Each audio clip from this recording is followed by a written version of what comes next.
Hello and welcome to Nerdarchy. For nerds, by nerds, I'm Nerd Dave, joined as always by this fellow outlaw of imagination. Nerdarchy Ted. Greetings, adventurers, dreamers, and occasional lawbreakers. Today we dive into one of the great forces shaping every story, justice, or sometimes the lack of it.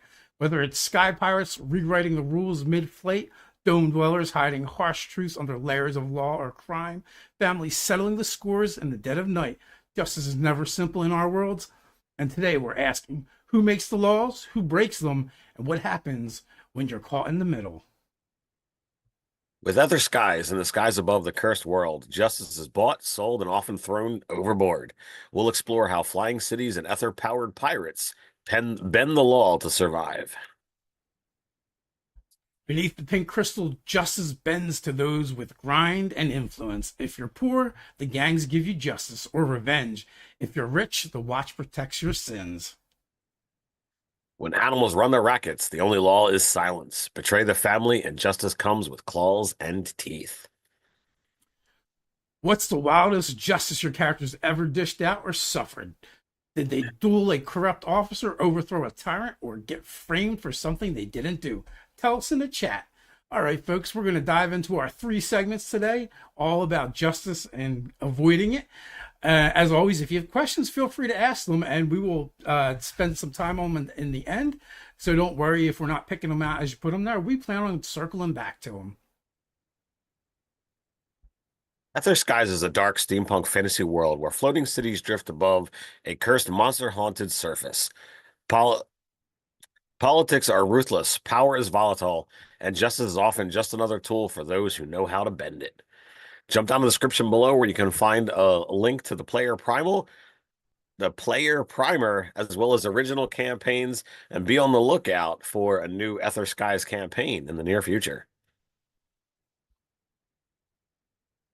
Where justice is a mask and truth is a weapon.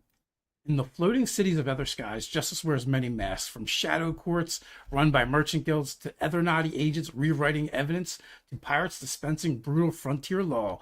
Right and wrong are rarely what they seem. All right, Ted. I know it's been a while, but it's all right. We can work shop some ideas. We're working on Other Skies.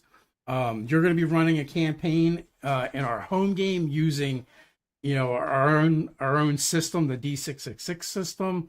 I'm about to launch a game on the channel next week, actually, where we'll be playing with 5th edition Dungeons and Dragons, so you guys can tune in for that. But what are your thoughts on justice in Other Skies?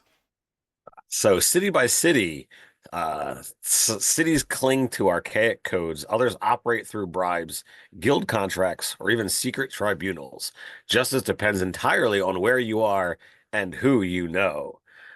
So we have this concept of, you know, we're not technically like, a post-apocalyptic in the the greater sense, but you definitely have this, like, each city is vastly different than the others.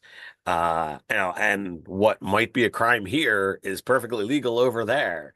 So I imagine, if you do travel from city to city, like, there needs to be some kind of, like, hey, what's the bulletin? Is there anything I need to know before I step foot here?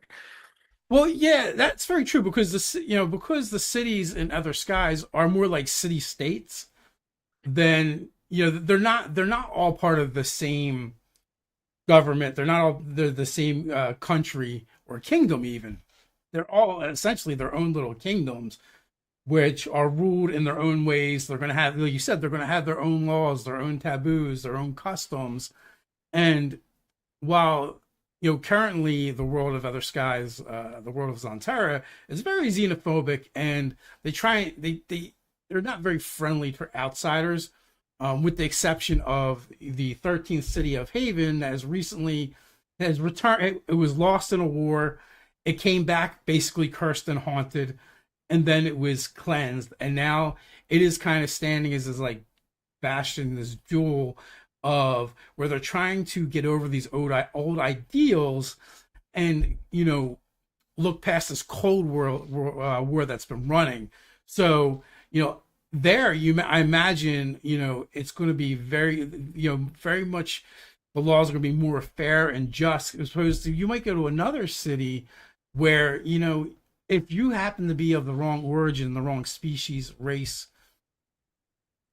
it's a good possibility you could be treated as a second class citizen. Maybe you don't even have the same rights as other people that are from that city, or if you're of the wrong race, like if there's multiple races in a particular city, and there is that, some of them are going to be considered underclasses, and Haven is trying to break that mold and make everyone equal in the law in the eyes of the law. And you kind of pointed out, like, this isn't a post-apocalyptic world, but it does share some traits with one. So, you don't have that Mad Max Beyond Thunderdome lawlessness. It's actually the very opposite, because all the places where you would start play, most likely in this campaign setting, are cities, and they're going to be very regimented, because you're going to need structure and organization and law and order to maintain it, because the very survival of each of these cities is dependent upon it, because they're isolated from a lot of the resources of the world. So lawlessness would be a very bad detriment to the citizens. Absolutely. So what are your thoughts? Like, obviously, right, we mentioned the Ether, and these are, they're kind of like, they're kind of pitched as secret police, but they're kind of secret police uh in a way that they're not normally used. They actually oppose the xenophobic nature of the cities, right? And they are trying to, they're trying to stave off whatever, originally caused the cataclysm in this world, and see that it doesn't happen again. So they actually cooperate and work together, with each other, even though they're from other city states. And in doing so, right, they're going to have to navigate all these different laws according to the cities. And I'm sure, because they're working towards their own purpose, there's a good possibility that they might care less about the laws and more about the outcomes. Yeah, that's what I was going to say. The aspect of the Ethernati, I feel, is going to be, here is where you get the most amount of information from city to city. But if you're not part of the organization, they have zero desire to share anything they have with you, because they don't know where your loyalties lie. They don't know, like, what you have going on, and who can be trusted. So it's a little bit of an injustice in itself, because if the Ethernati were to, like, work wholeheartedly with everywhere, like, it could be something that the entire world would benefit. But because it is, a secret organization, it's not, they're not looking to, let everybody know they exist and this and that. You know, information is kept close at hand, and therefore, if they're not, fast enough to resolve it, problems, have the ability to happen because they're just not sharing it. Yeah. So each city, like, they have their culture set up differently, and different societal structures, but all in all, like, none of them are bad per se or evil, right? They're not really tyrants or despots, but you may not agree with how they're particularly run, right? One city might be, ruled by a king. Another can be ruled by, a theocracy. Matter of fact, one is ruled by a theocracy. There are some are rule there. There's definitely kings that rule some cities, and also there's also a city that's kind of set up. But the Dwarven city is kind of set up like a little bit like Soviet Russia in a sense, and they're it's kind of communism. So you have all these different political structures, and they all believe they're kind of working for the betterment or good of their city. So being there is going to depend what laws you have to abide by, but also, like, the punishment in a lot of these cities, like, the harshest punishment that is reserved is exile, right? And you're exiled to the surface. And in other skies, everyone left the surface, because it's something terrible happened there a long time ago, and any expedition that goes down there is at risk, and horror stories come back. But here's the problem, right? Like, in a just and humane society, you would want to have a way to rehabilitate your criminals and maybe get them back into society, or at best keep them away from the rest of the population. The problem in Other Skies in this campaign setting is space is at a premium. So really, they can't really afford to be housing criminals in a jail, right? Like they might have jails like a drunk tank or something like that, but they're going to have to they have to come up with other penalties, you know, instead, whether it's like a scarlet letter or thieves get a hand removed. For the worst offenders, they just get exiled to the surface. So I was going to say it's a scenario where I imagine any kind of major crime has to be harsh penalty, like you said, your hand cut off, steep fine, death, or exile. Like there is no, oh, you're going to go to jail for 10 years. Like I just don't feel that fits in most, if any, of the cities. I think that's a crazy element.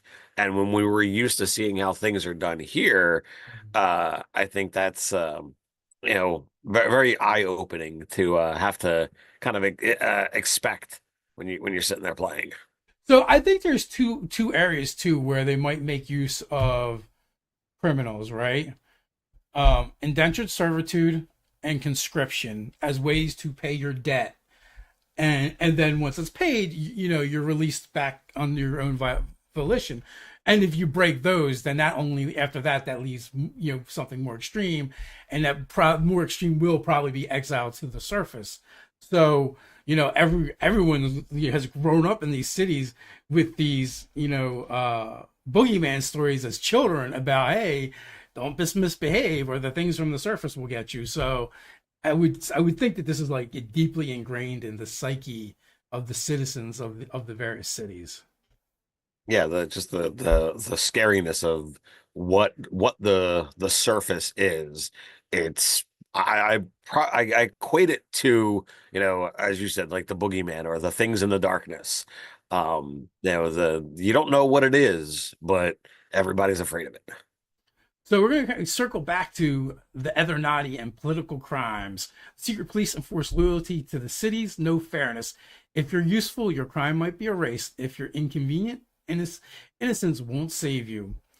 All right. So while we kind of mentioned like the Ethernati are kind of secret police, and their first loyalty is to the cities, but not a city, right? Not a particular government, the city as a whole, because one, this cataclysm happened and they don't want a repeat of it. Two, there was a war that did break out, and one of the 13 cities was actually knocked out of the skies and then returns, 100 years later, cursed and filled with monsters, and nothing that goes there returns.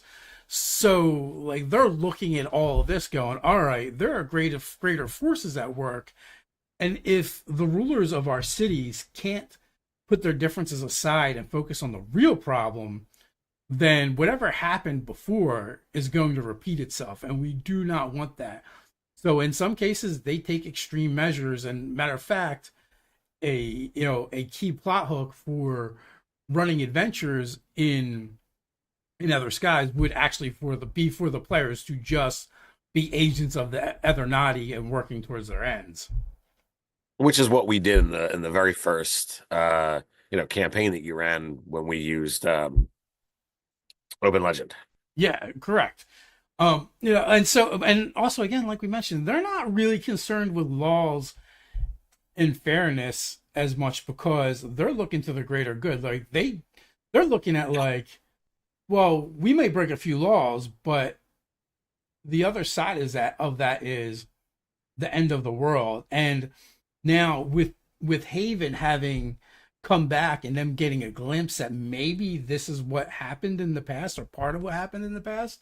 They're like, oh, this is even worse than we thought, so that could even inspire them to step it up and try to try even harsher measures in order to keep things in line. Matter of fact, it was the players alongside their commanding officers in the Ethernati that were able to figure out that you know the reason why bad things happened when Haven was knocked out of the sky was the cities themselves are actually part of an arcane seal, and you need all the pieces to hold back the bad stuff, right? So now they're always worried about what comes next.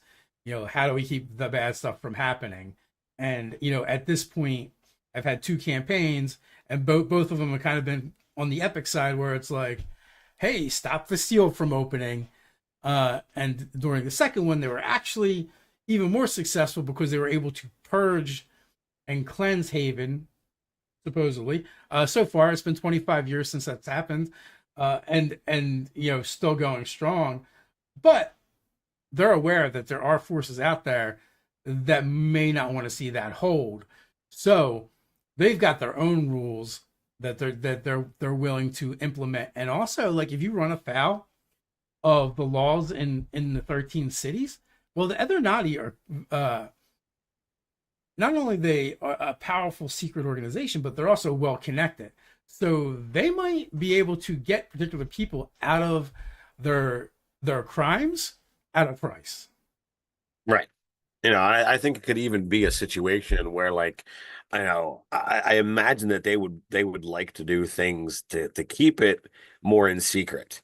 And it could be a scenario of, okay, well, we're gonna have you, charged, and even if it was something stupid, they could force it through that you're gonna get exiled to the surface, and en route to the surface, the ship meets another ship, and you and whoever else that the Ethernati is rescuing kind of just like, okay, they pay off the captain, and you're brought onto their ship, and you go your merry way, and the ship continues doing whatever it was forced to do. The other side of that too has me thinking. I don't think they would be above trumping up charges to make that exact situation happen as well. Yeah, yeah, yeah. That's what I'm saying.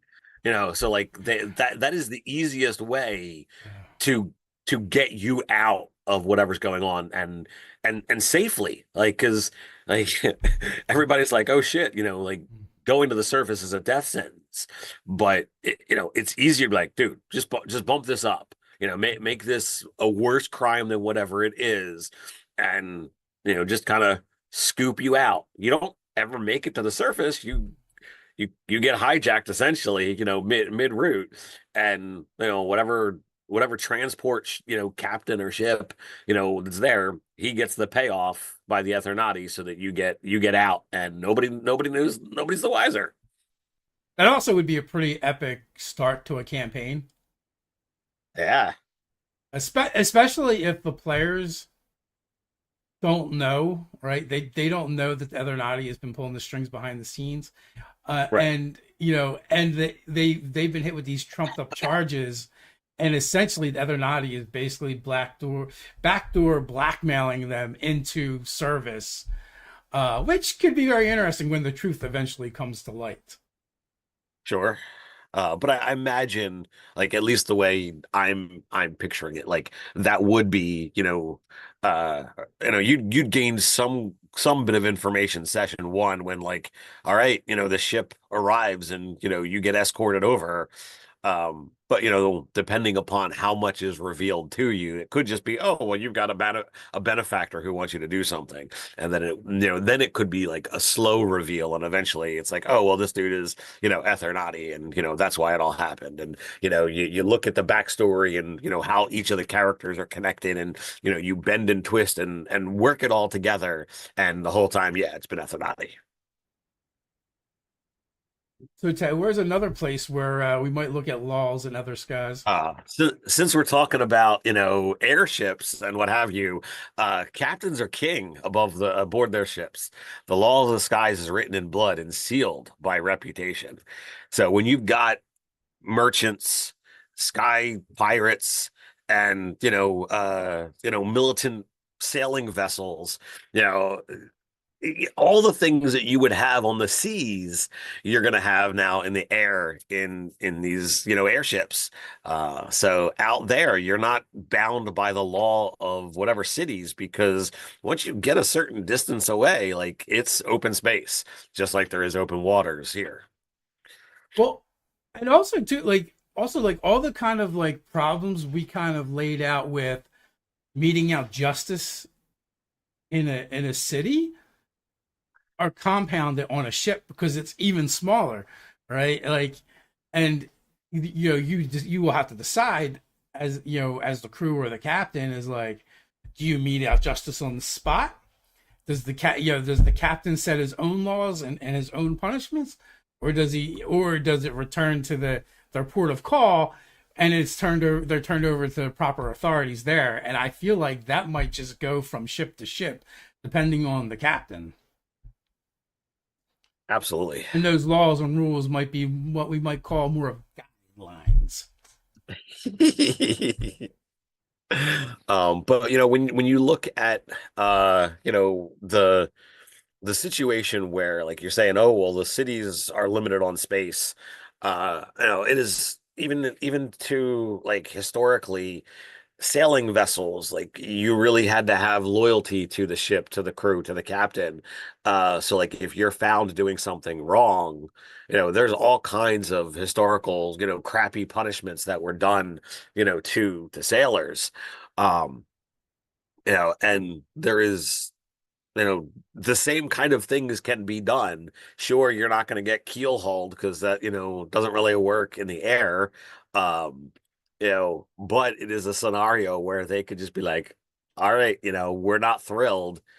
Overboard you go. And if you get overboard in the ocean, chances are you're going to die, but you could find your way to an island or to another vessel. If you go overboard in Nether skies, that's it. You're pancaking on the surface eventually. This is not a scenario of, well, I'll just cast Featherfall over and over and over and over again. How many spell slots you got, man? 'Cause, you can only fall so far. And like I've done it in games in the past, whereas like, I'm sorry, this is beyond the realm of survivability. If you go over the edge, that's it's a fatal situation. Unless you have some method of flight. Or teleporting back to what's there, and I imagine Ether Skies is gonna be considered to be the same way. Well, Ted, perhaps they can't keel haul you, but they could aft drag you. Basically, they chains around the ankles, attach you to the ship, and throw you off, and go to basically to the tree line of the surface, and Oh, just drag you across the top of those trees. Yeah, like I I don't think I think we have opportunities here to explore other ways of sailing vessel justice that are equally horrible. You know, sure. not having the ocean or the water isn't a limitation. It might just be an opportunity for us to be more creative. Sure. I'm all for coming up with, slang and how things are done to kind of, mete out the sailing justice that, should be there. And, coming up with the fun and creative ways that, that might happen. Um, I've as I'm working on settings, I like to kind of come up with, slang and things that work and fit the setting, and to make it stand out, to make it unique. And it has been for a long time back when I played the video game Planescape, and you go into Sigil, and I loved all of the sigil slang in that video game, and it, it stood out to me. And as I'm developing our settings, I feel like that should be something that we continue to do and encourage the GMs who are, going to be playing in our worlds to have these things. They're like, okay, well, here is the things you do. Here are the things that work. So another idea for punishment is the pecking, right? They basically again tie them or chain them up and drop them from the ship and let them hang down however far, and they coat them in whatever is, something that would attract scavenger avians, Uh-huh. and and they just know what to use and Right. what kind of avians it'll attract from a far distance, and like they just lower them down, and maybe some of the birds they've learned to follow the ships because this is a practice that happens from time to time, and they get a tasty treat that can't get away from them. So this is where, like, the brain starts to think, and I don't have the answer yet, but I imagine, whatever it is that they use is something that is standardly on the vessel, something that, whether it's something that is applied to the struts to, make them work better, or it's, a food additive that they use for something that they eat, but it's something that's already on the vessel. So it's not like, oh, well, we have to carry this just to torture people. It's like, well, we Well, have it anyway.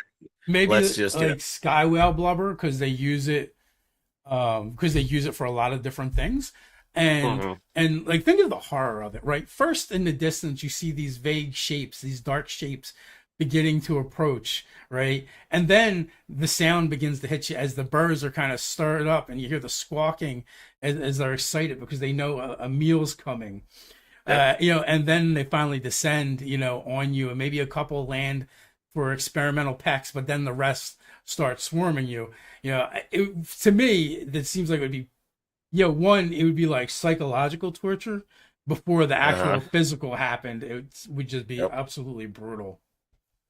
So I think if, this is a standard thing that happens, and, these avians are used to, if they come by a ship, I imagine there's times that, people have to kind of like ward off the birds, because if they're out there, checking on a strut that, has an issue, and, what have you, like they could be away from the ship or like dangling down and what have you. It could be a scenario of like, well, shit, are the birds thinking I'm a meal? So like you have to look at it from both sides, because you don't want the justice that, you don't deserve right now. Well, that's true too. It just makes me think of seagulls when you go down the shore in here in Jersey. They can be quite Uh-huh. aggressive. Absolutely. We were on the beach and one of them bit your mom's finger trying to get her sandwich, like swooped Yep. down. On that note, your character is framed for a crime in a city where truth is negotiable. Do they fight to prove their innocence, buy their freedom, or turn fugitive and carve their own justice? All right, folks, we're getting ready for our next segment for Under the Dome, where we talk about justice, laws, and all that good stuff. As I mentioned earlier, at the end here, we will be taking any questions that you have, so feel free to drop them in the chat, and we will circle back to them. Promise we are not forgetting about you. Beneath the shimmering dome, civilization clings to order amid the swirling chaos outside. While the domes shield against magical corruption, inside, justice often favors the powerful. The Watch enforcers the Watch enforces the will of the ruling houses, while gangs, gladiators, and shadowy factions impose their own brutal codes on everyone else.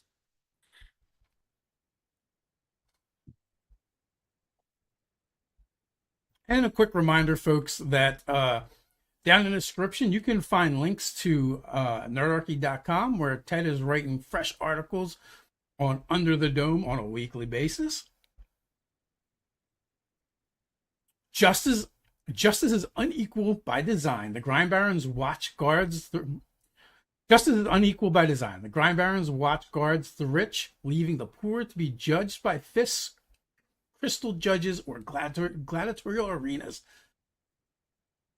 Uh, Flesh warped abominations roam free because no one dares enforce justice on them.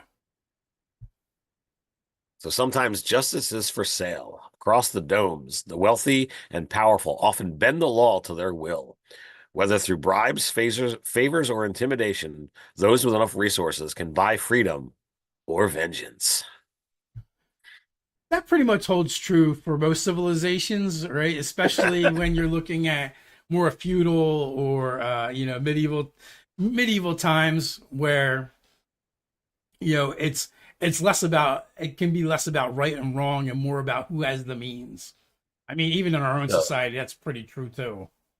Yeah, so I look at this as like, this could very well be both sides of the adventure. Like, are you being hired by the wealthy to go deal with something, or is the wealthy trying to get vengeance on you and things are being hired to deal with you guys? I feel in a lot of ways there are elements of this setting that are inspired by Dark Sun. You've got, you know, uh, a horrible areas outside the city, and it's kind of just as horrible inside the cities as well. The common folk, have it hard, and the real heroes of the setting have to be the players. Uh, and you might not necessarily be, the shining paladin and the noble knight. Like you're probably, at least a little bit level of despicable or shady. Just because that is what society makes. It's hard to be, you know, the beacon when everything around you is just that hard. So I will say that, like, I would like, while in hindsight, yes, Athos it does make sense for inspiration, but I think I was thinking more of Mad Max Sure. and maybe a smattering of Sons of Anarchy, right? So in the cities, you know, from city to city, like these are all self-contained little fiefdoms of their own, and they're gonna have different rules and different laws. In Cristalia, where I've been running my games out of, there is an organized guard and watch, and there is aristocrats and nobles, and they have their laws, but they're pretty loosey goosey with them, especially as long as you know their interests aren't being interfered with, right? The watch is there really to safeguard the interests of the grind barons in Cristalia. In other domes, it can be very different, and is going to be very different. But um, as far as you know, um, justice and what happens to criminals in the setting of Under the Dome, now we have a lot more latitude than we do in some other settings, right? Because you do have a big city that has room to have prisons, but I feel like at least in my part of Under the Dome that I'm playing in, they're gonna use that less and reserve prisons for high value um, prisoners, usually probably of a political nature, which has come up in our games, right? There is a large arena. There's lots of gladiatorial combat. As a matter of fact, all the houses ruled by the Grind Barons actually have their own gladiator schools that they use to send forth. But then there's independent schools as well, and it some of the people that are fighting are going to be prisoners, but that's not the majority. The majority is more like people who were like, okay, what are ways that I can better myself in this harsh world? And if you're strong of arm or nimble, and you can be ruthless, well, the arena might be a place for you to make a better life for yourself, to garner fame and wealth. um you know Several of the characters in the campaign I'm running, They're all from different gladiator schools. Um, but they're freemen. Like most of the gladiators are freemen, but you might be given the option of, well, do you want to work your dead off fighting for the in the arena where you may die, or do you want to be exiled into the wastes where you also may die, right? So it's kind of like pick your poison, but also like the arenas in Crystallia, they serve the purpose of keeping the citizens occupied and entertained, and giving them just something to look forward to in their dreary lives, um, that will hopefully keep them from realizing that perhaps there's enough of them to actually rebel or revolt. Yep. Yeah, and it's a dangerous situation to kind of come into, but that's how it goes sometimes. Yeah, it matters. In the campaign, matter of fact, talking about those prisons, which under the dome and Crystallia is set up, you have a vast underground cavern that's been cultivated into an undercity where they have fisheries, and they grow mushroom forests and fungus. And then you have the street level, which is where the industry kind of happens, and most of the commoners will work. Well, I would say the other half, right? Either they're working in the undercity, or at the ground level, and then the spires are actually, towers and buttresses that are all way above uh, the citizens below, and that's where the notability and the wealthy are. But that is also where the adventuring party, Radogruffs, had to free Master Dyson because he was a political prisoner, because the gladiators were actually trying to organize and unionize for more rights. And the last thing that the grind barons wanted to happen was for these all these trained warriors to come together in a unified cause. Yeah, that they're like, oh, we can't have that. That's a plot line that's still, still technically loosey goosey out there. Haven't been completely resolved yet. But we've had some bigger fish to fry as of late.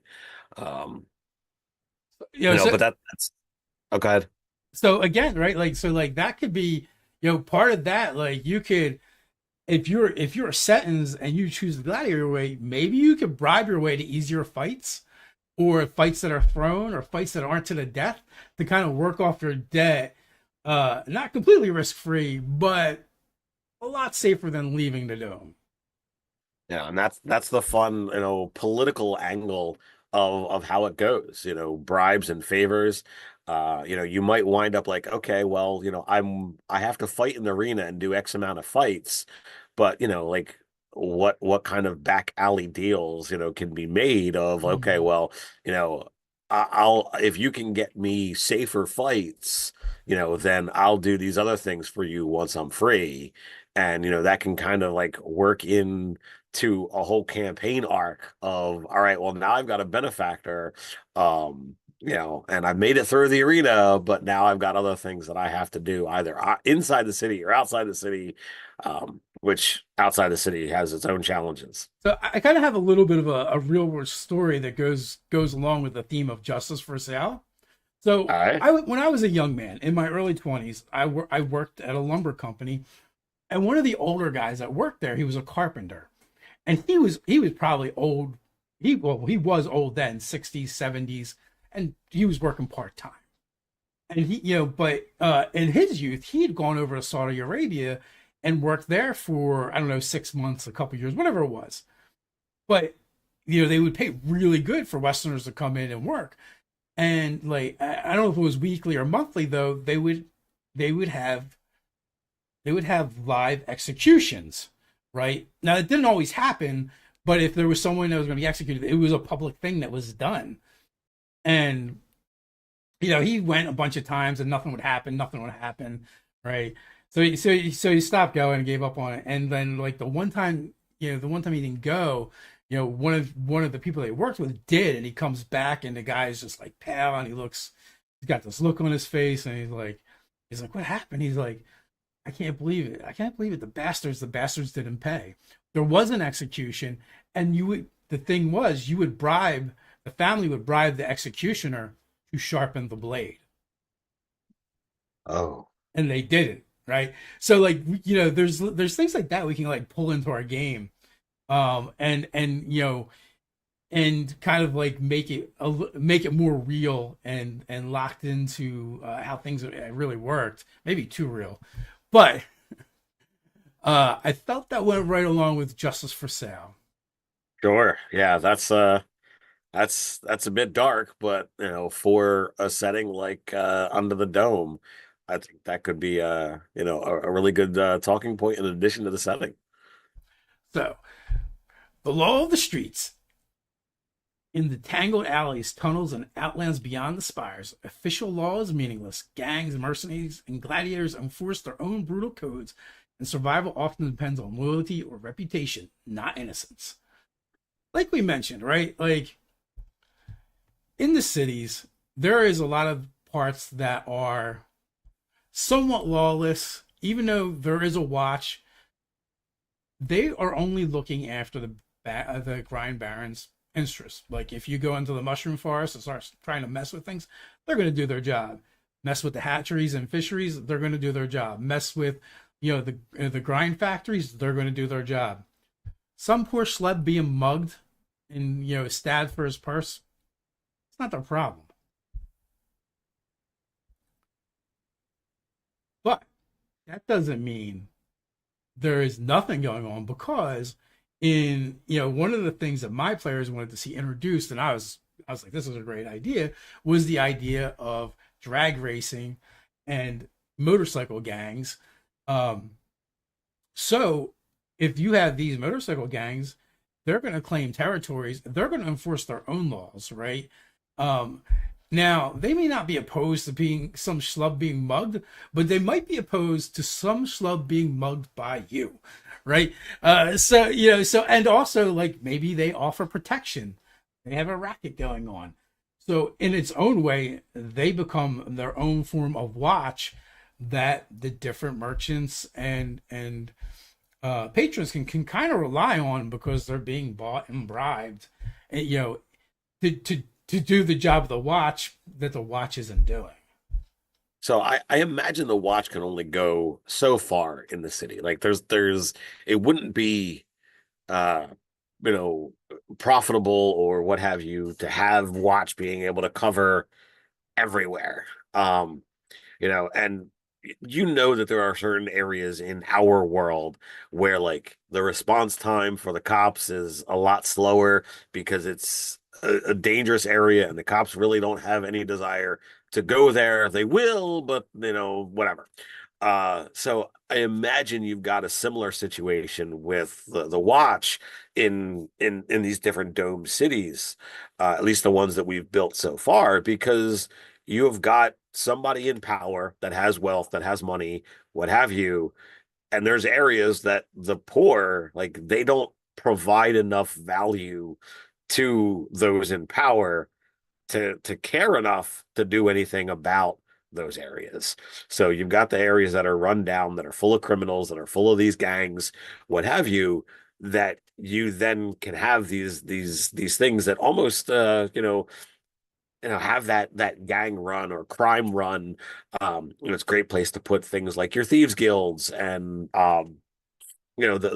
those kind of things, so that you can sit back and say, all right, well, sure, these are the laws of the city, but then these are the laws of this area, and these are the laws of this area, and things could change as fluctuations of power happen as this gang decides to take over. Well, now there's enforcers that happen to hang out um on market day, and if they see something that they like, they're in charge essentially. They're just like, all right, I'm gonna take this.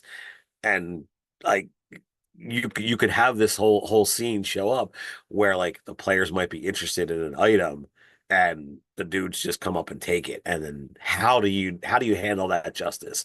Like, do you start a war with these gangs that are currently in charge? Do you pay the merchant, for the item? And then what? So like I like testing, people out to see like, well, how are you going to react? How are these characters going to react to this scene? To see like, how far up is that hero dial gonna turn? So I'm also thinking, right? Like you have these different gangs, and perhaps they have overlapping territories, and you know they don't want to. It's not profitable or generally healthy to be going into gang wars all the time. So they Uh-huh, probably uh-huh. also have ways and codes of their own that they use in order to facilitate these disagreements in a way that isn't going to turn the streets crimson, with their friends and families blood. So maybe when these disputes happen, they have a race, like the winner take all kind of deal. You probably have to have some kind of status in order to even get an opportunity to do this. But that being said, it's an interesting place for us to take a look at and go, well, how are the laws and rules outside of what is officially the governance of the city done, right? Like it, drag racing is one. Also, like, is there something cool? Like, I don't know. I kind of think about, I don't know if you remember the old Flash Gordon movie. Um, I know the name. I couldn't yeah, I well, couldn't think about it. so there's this like, it's been years and years since I've seen it. I'm kind of dating myself, but I saw it when I was a kid. And like, there was this like tree or wooden stump like structure with holes in it, right? And the two people, they're like squaring off, Flash Gordon and the other guy, and the objective is to stick it's like a game of chicken. You're sticking your arm in the holes in this tree. Well, there's something in there that is like venomous, and the objective is it's basically a test of grit or nerve, and to see who balks first or gets bit, right, and possibly dies from this poison. Like, you could do things like that as well, that like these gangs might do, or maybe they have their own areas where they do like pit fighting, whether it's armed or unarmed. um Unarmed is even better because you can do it over and over again, right, more than likely. And and then again, it also creates spectacle. It gives people something to bet on and wager on, and then you come away with one side that's clearly a winner, and that settles the dispute. So I feel like there's a lot of nuance and places where we can kind of poke and prod to find these like interesting solutions that would might be outside of a normal civilized law system. So I think, like any kind of game, could work. And like I know like card games are a big thing, within, movies and tropes. Across many different, genres. So I think it could be amusing of like, what would it be like if gangs were settling things over like a game of poker or, Three Dragon Ante, whatever you want to call it. Um, you know, but I like the idea of like it not always being combat, but I think combat and maybe even like not even combat to the death, could be a way to resolve one of these things. Like imagine if they fought with, ritualistic, blunted blades, and it was, to three strikes, where all you had to do is land the hit and see what happens. I think that could be an interesting format for a duel, um, and this way you're not killing your enemy, but you're defeating them and essentially taking the power. Well, Vikings also had a tradition as well called flighting, and flighting was basically an insult challenge, right? It was like a rap battle essentially. And you could also introduce something like that, again, where maybe like the cheering of the crowd kind of determines who's landing the telling blows, right? Right. And maybe your your life's not in danger, but your ego and pride very well may be. Absolutely. All right. So, but I mentioned combat. So, like, trials by combat and blood debt could absolutely be a possibility. In many domes, disputes are settled not by judges, but by blood. Trial by combat, honor duels, and sanctioned gladiatorial fights remain recognized and sometimes the only means to achieve justice or retribution.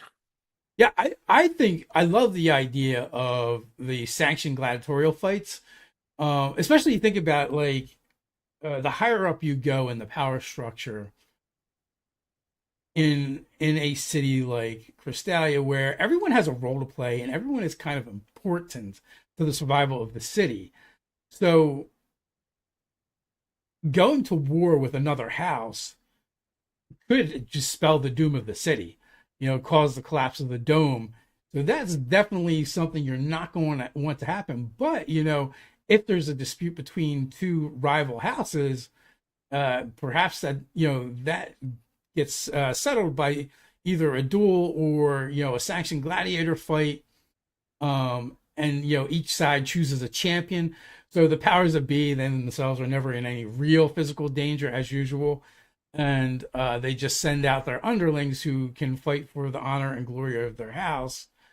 Would definitely be cool, and also it would be like a citywide event, right? Like it would be a big deal when these happen. Absolutely. Uh, if you were framed in under the dome, would you fight in the arena to clear your name, or vanish into the rocks and rebuild your life? Let us know down below. All right, so we've got one more segment to go. This time we're going to be moving into the seedy underworld of Zoo Mafia.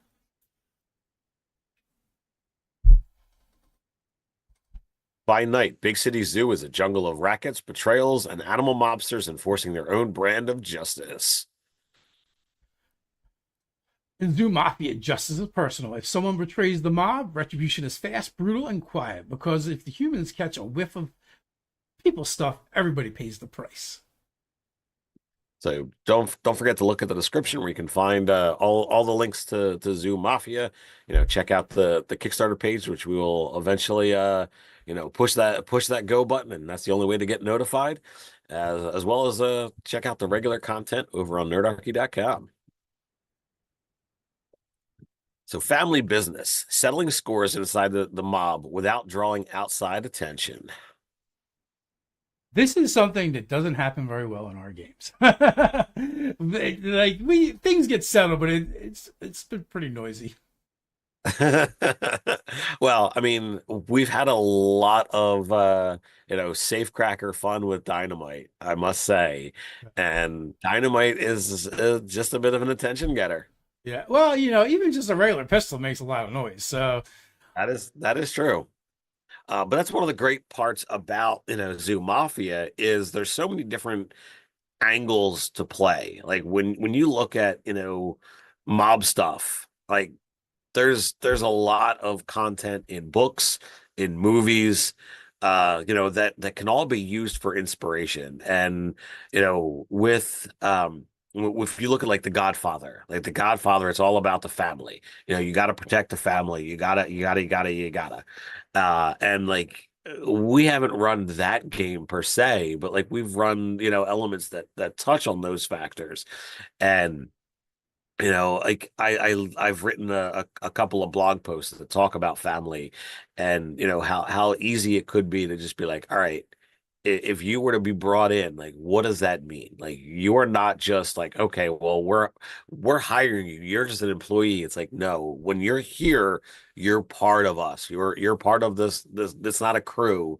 It's a family business, as the the thing says. So it's like, you know, you wrong me and holy shit, things are gonna get hot, but somebody wrongs you and we're gonna deal with it. there's a lot of ways to look at it, right? Like again, like there's wrongs that could be perpetrated from one mafia against another mafia, but then also like internally when someone breaks the rules and the laws of that mafia of that group, what happens? How do you settle it? what does that look like? We've definitely had that happen in a couple of our games, in certain instances. Like in one instance, there was a snitch that was a worm that was fleeing the zoo, and it kind of like made its way out in an apple and ends up in an elementary school. And the gang has to go and retrieve this stool pigeon in worm form and bring it back for mob justice, right? Like they weren't part of the actual justice. They just did the retrieval. And then the mob boss that they were working for, I believe that time it was Carlo Hambino, was the one that was going to decide um the the fate and figure that part out. But that's just one instance. There's also been other instances where you know the mob boss's girlfriend had an affair with one of his lieutenants, and that was very personal. And again, the players were sent out to retrieve these two people that wronged Carlo Hambino. Everyone's wronging poor Carlo. And then he personally dispensed what he considered justice for this betrayal. And also the players kind of got to see like a harder, darker side of this particular mob boss, who is generally hands off and doesn't really get his hands dirty.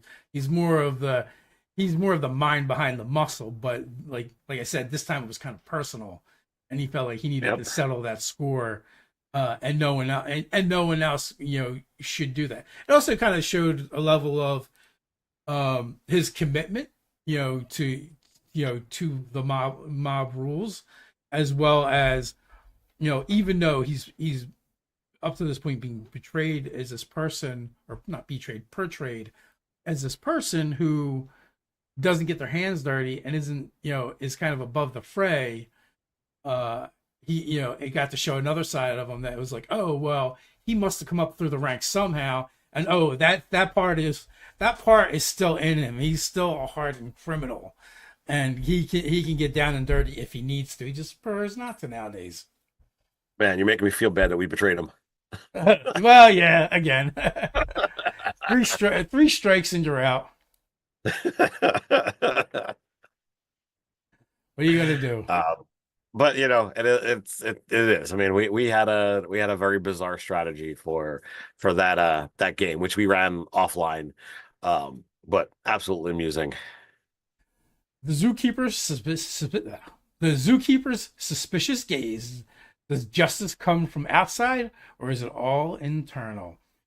All right, Ted. I've been thinking, right, as we were coming up to this topic, right? Hmm. We do have law enforcement that is kind of a reflection of more modern law enforcement in the Zoo Mafia game. Um, Hmm. and we, basically they're referred to as the fuzz, or flat paws, right? Is Yep. what they're called, and they're just police officers, and they're trying to keep the peace in the zoo, make sure the laws are being followed, no one steps out of line. They are, but also it's during prohibition, so a lot of them are kind of corrupt and maybe don't agree with that particularly. So there's that going on as well. Also, we've also introduced the Claw Patrol, which is like the Fed's version of the Zoo Mafia world, FBI. But it got me Uh, thinking. yeah. Say, if there's law enforcement and there's different tiers of it, then there's probably judges, and there's probably a criminal system, right? They have something going on. Right. And I do feel like they would imprison criminals. But technically, everyone is kind of in a prison already because they're in the zoo. So how would it work? That's what I want. Did they figure out how to confine them to their enclosures? Like maybe they know how to put in place locks or something that the other animals won't be able to so easily get past. which So is that was my first, instinct of like, maybe there is a way that, sure, the animals know how to get out of their enclosures, but what if the way out is a unified acceptance by the zoo animals. And if you got the cinch, you got this clamp, whatever you want to call it, it's put on your cage. It's something that the animals know about and the zookeepers have no clue. And it's a way like, okay, your jail is literally you're stuck in your cell. So like, sure, somebody can come and visit you just like the humans would, but there's no touching, there's no being in there with, um and it could be an element of like, all right, well, does that mean if you're in an enclosure with others of your animal type, like that they're let out, and like the flat paws would need to come there every night and let the others out. But what kind of shenanigans could be done of like, oh well, I'm locked in my cage, but what if I trade clothes with, the other person and I sneak out as Bob and not Ted, whatever. Um, well, I was kind of thinking too, like because you said clamp, I was like, oh, maybe they do actually just shackle them, right, at night, and the other animals in the enclosure might be actually responsible for seeing that done, uh-huh. because of them having the secret life inside the zoo, outside of prying eyes of the humans.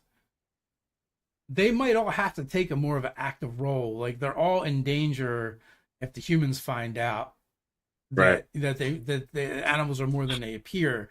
So it might be more of a community thing as well.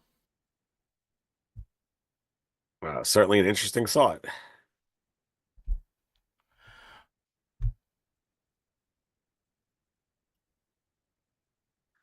So when loyalty breaks, exile, execution, or more creative punishments. That kind of So what do you do? Go ahead. that kind of circles back, right? Like what exactly? What do you do, right? We talk about shackling them, about the community being involved.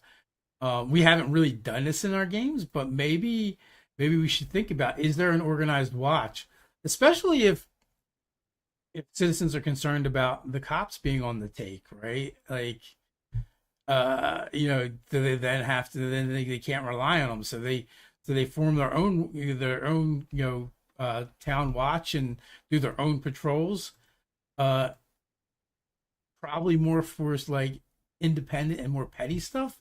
Because what are they really going to do against organized crime? That is going to be a bit tougher. I couldn't agree more.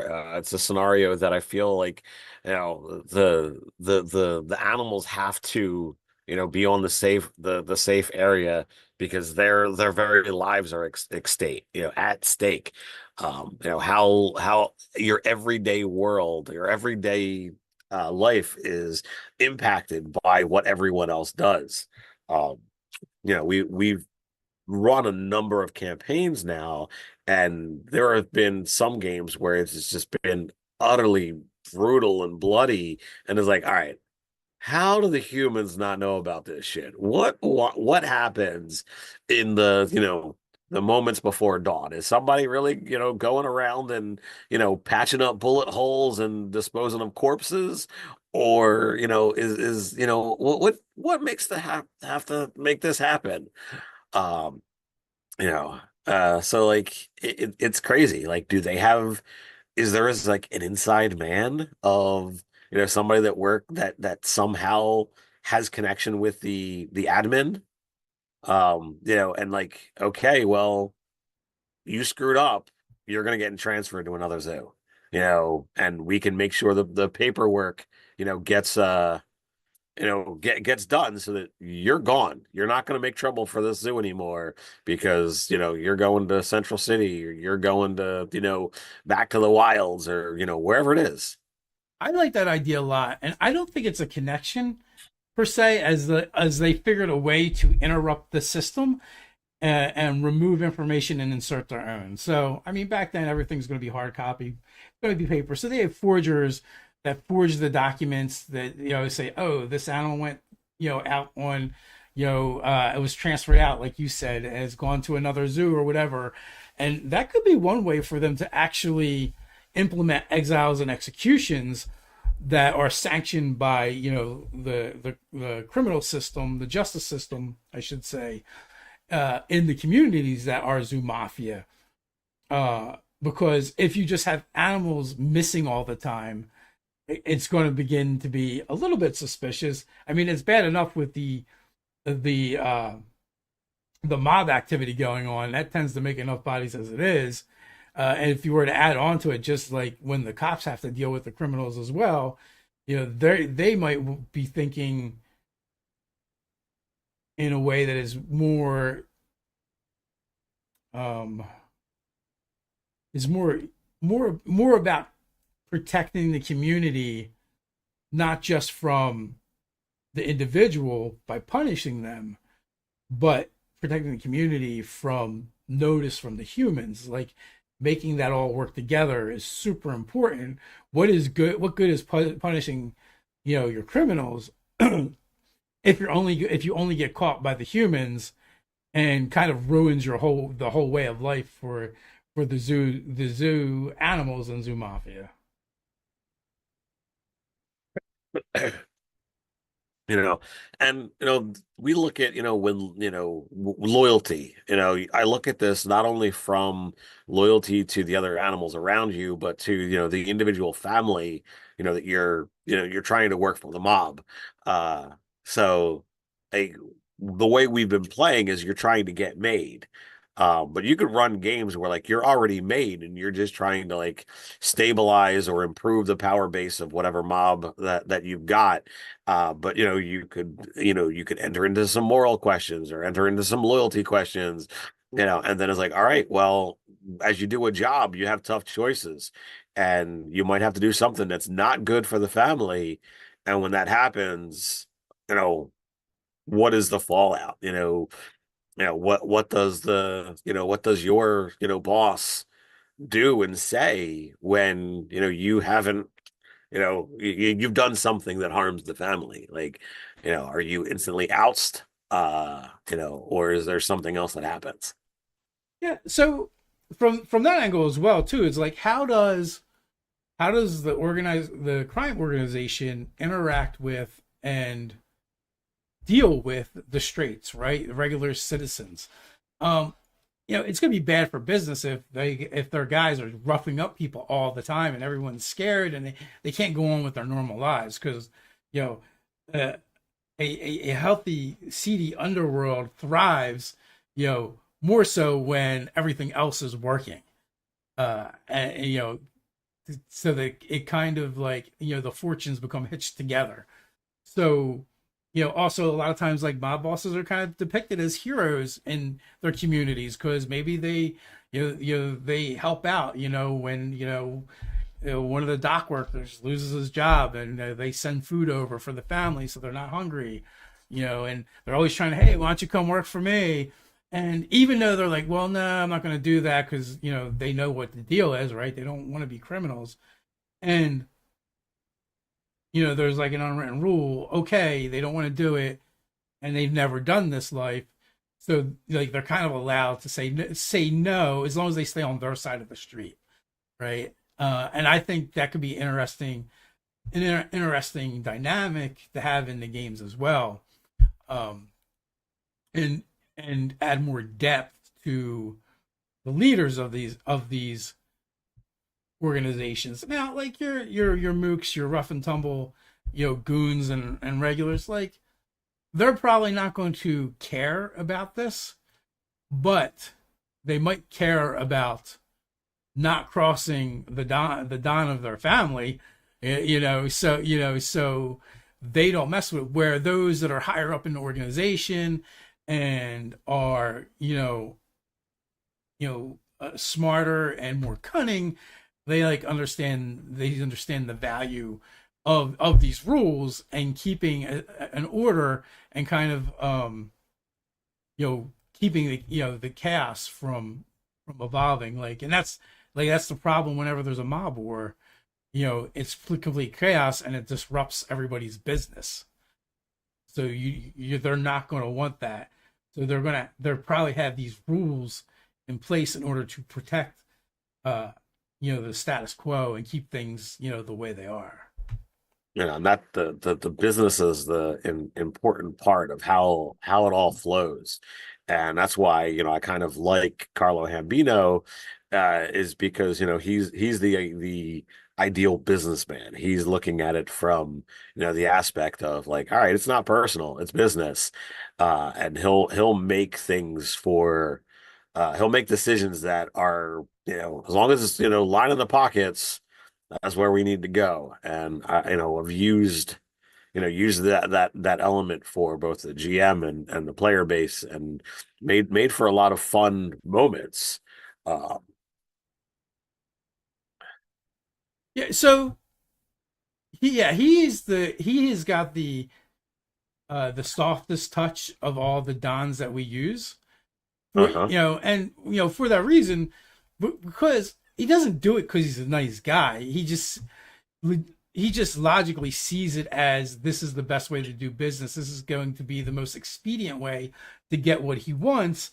And he's also not a sadist either. He's not sadistic. He doesn't gain any pleasure out of doing these awful things. It's just an ends to a means to him. Where you have Machine Gun Otto, who is a psychopath, and for him the chaos is what he lives for, and inflicting harm and pain and all that stuff, is part of his stick. So you know he's usually the mob boss that like players also kind of want to not work for because he's so unpredictable, and also like the smarter characters are going to be like, well, his methodologies, while his methods, while effective, are probably not good for business. And also, if you compare him to Carlo Hambino was keeping things calm, things are running smooth. On the other side, you got Machine Gun Otto. so, There's so I was gonna say, like, if he's there, like, if he is so crazy and chaotic, is it someone that you feel like you can be loyal to? Now, is he gonna make, rash decisions? So I feel like that's another thing. It's like, okay, these things are supposed to be about, loyalty. Let me prove to you that, I can serve your purposes, or I can make your stay in this world better. Uh so when you've got chaos incarnate that is Machine Gun Auto, it's like, well, how can I work for you if I feel like I screw up a little bit and you might just mow me down with your Tommy gun?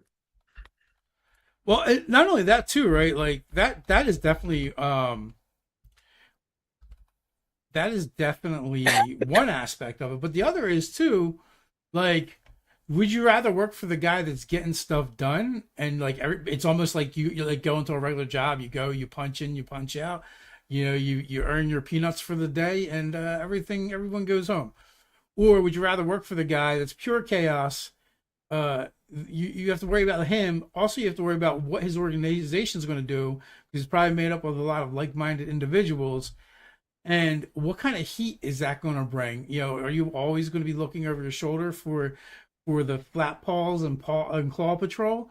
Because while as a criminal you always have to worry about that, but the way Machine Gun Auto does business is going to draw unneeded, unwanted attention, and far more often than anyone's probably going to want.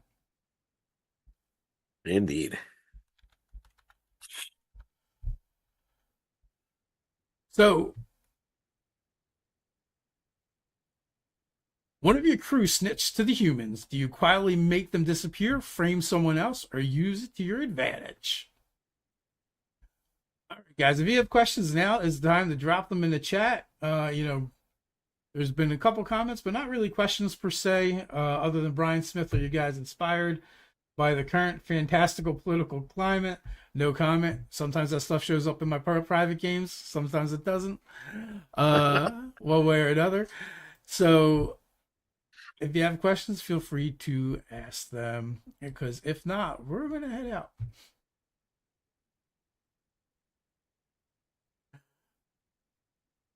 All right, not seeing any questions. All right, so thanks for flying, hiding, and hustling with us through the murky waters of justice. We hope it gives you new ideas for your games.